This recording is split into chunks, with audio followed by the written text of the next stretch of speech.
theory of evolution that was advanced in the 19th century denies this evident fact of creation. This theory holds that the species on Earth were not created by God, but came into being as a result of processes governed entirely by chance. The founder of this theory was an amateur naturalist named Charles Darwin. Darwin expounded this theory in his book, The Origin of Species, which was published in 1859. Darwin's book was an instant success, but its popularity was due more to the ideological implications of the book rather than its scientific worth. Darwin's ideas provided considerable support for the materialistic philosophy, which denied the existence of God. The founder of dialectical materialism, Karl Marx, dedicated his book Das Kapital to Darwin and wrote on the cover, "To Charles Darwin, from a devoted admirer."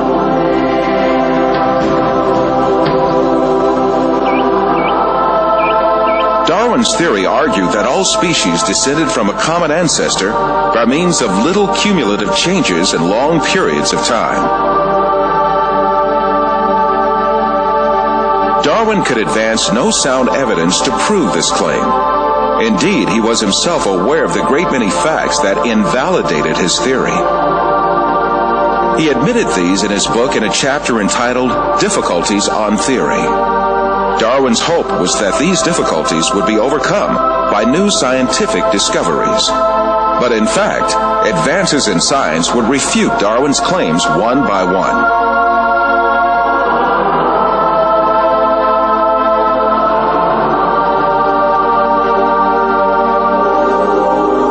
Darwin proposed that all species evolved successively from a common ancestor. But how did that first living thing come into being? Darwin did not address this question at all in his book. He was not even aware that this point was one of the biggest refutations of his theory. The primitive understanding of science in his day assumed that life had a very simple structure. According to a theory called spontaneous generation, which was popular since the medieval age, it was believed that living things could easily arise from non-living matter. It was commonly thought that frogs spontaneously arose from mud and bugs from food leftovers. And some curious experiments were designed to prove these theories. A handful of wheat was left on a rag, and mice were expected to arise from the mixture. The maggots on meat were also taken as evidence that life could generate from non-living matter. But later it was understood that such maggots did not form spontaneously, but that they emerged from microscopic larvae deposited on the meat by flies.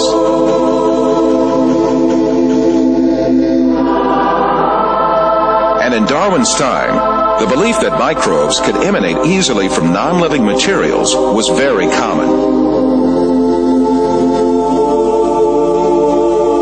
But 5 years after the publication of The Origin of Species, the famous French biologist Louis Pasteur scientifically refuted these myths that lay ground for evolution. After lengthy studies and several experiments, the famous French biologist Louis Pasteur refuted the foundation that lays ground for the theory of evolution. Can matter organize itself? No.